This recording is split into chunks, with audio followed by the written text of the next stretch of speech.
Life की update तो ये है कि मुझे थोड़ा सर्दी ज़ुकाम बुखार हो रहा है। बाकी एक बात है कि देखो है ना, तुम्हें लाइफ में डीमोटिवेट करने वालों की कमी नहीं होती है ना, क्योंकि इस दुनिया में सक्सेसफुल लोग या अपनी लाइफ से खुश रहने वाले लोग बहुत कम हैं। ज़्यादातर लोग अपनी लाइफ से, अपने जीवन से दुखी है।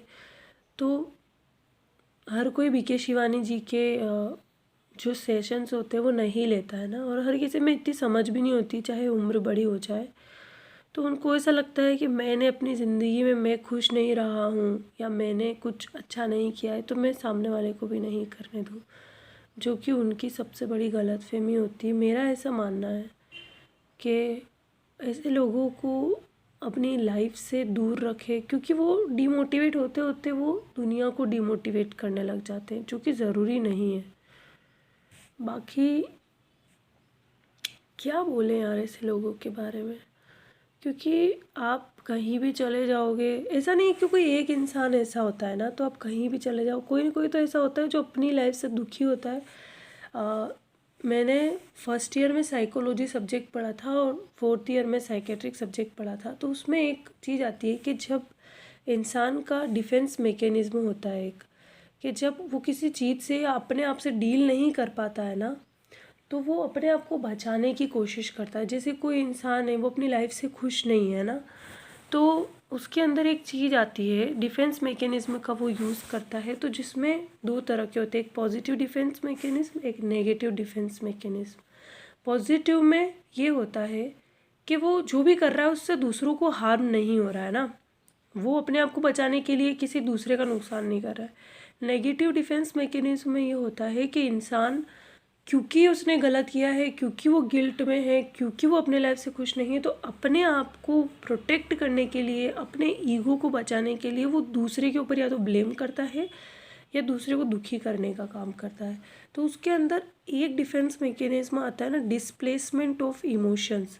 यानी कि जब आपको, फॉर एग्ज़ाम्पल कि जैसे कि आपके बॉस ने या आपका कोई भी कलीग हो जो आपसे हायर पोजीशन पे है, या भी कोई भी इंसान हो जिसके सामने आप बकवास कर नहीं सकते, भले आपके मम्मी पापा हो, है ना, तो अगर उन्होंने आपको डांट दिया, कुछ बोल दिया जिसके सामने आप कुछ भी नहीं बोल पाओगे, है ना, उनको रिप्लाई करने में आप एबल नहीं हो या नहीं कर पा रहे हो, तो वो इंसान क्या करेगा, अपने से छोटा इंसान या ऐसा इंसान जो उसको बदले में रिप्लाई नहीं करेगा, तो वो उसके ऊपर अपना भड़ास, अपना गुस्सा, अपनी फ्रस्ट्रेशन, अपने जीवन की बकवास चीज़ें वो किसी दूसरे इंसान पे डालेगा।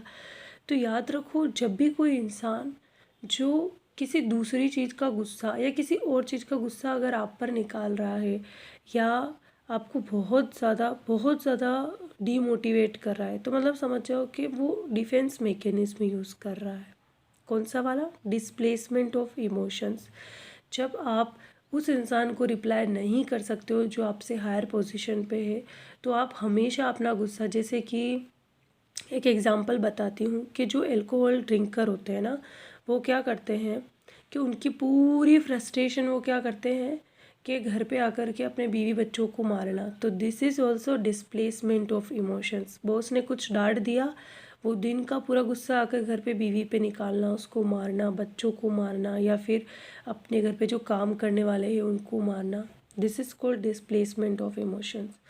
तो डिफेंस मैकेनिज्म मैंने पढ़ा था। तो अब ज़रूरी तो नहीं है कि जितने भी लोग नर्सिंग करते हैं या मेडिकल फील्ड में होते हैं या किसी भी फील्ड में होते हैं, इवन देखो साइकेट्री का सब्जेक्ट है जो मुझे लगता है सबको पढ़ना चाहिए ना। तो ये ऐसा नहीं है कि सब लोग इसको सीरियसली लेते हैं या फिर लोग इसका रियल लाइफ में यूज़ करते हैं डिफेंस मैकेनिज्म का तो कुछ ज़्यादा ही करते हैं, बट उनको ये पता नहीं होता है कि वो कर रहे हैं, डिस्प्लेसमेंट ऑफ इमोशंस कर रहे हैं या ब्लेम कर रहे हैं दूसरे पर। सो अगर कुछ ऐसा हो ना, तो समझ जाना कि the person is using defence mechanism.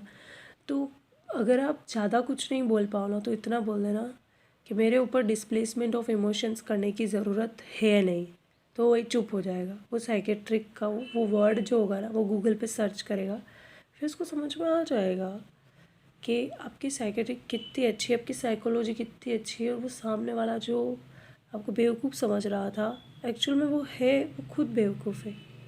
तो देखो इससे है ना 2 चीज़ें हो जाएगी। एक तो वैसे अक्ल आने वालों को तो वैसे अक्ल आ जाती है, नहीं आने वालों को नहीं आएगी, लेकिन आपको कुछ नया सीखने को मिलेगा। तो मैंने सोचा था मैं सोच रही थी कि मुझे सर्दी जुकाम हो गया है तो थोड़ा ज्ञान बांट दूँ।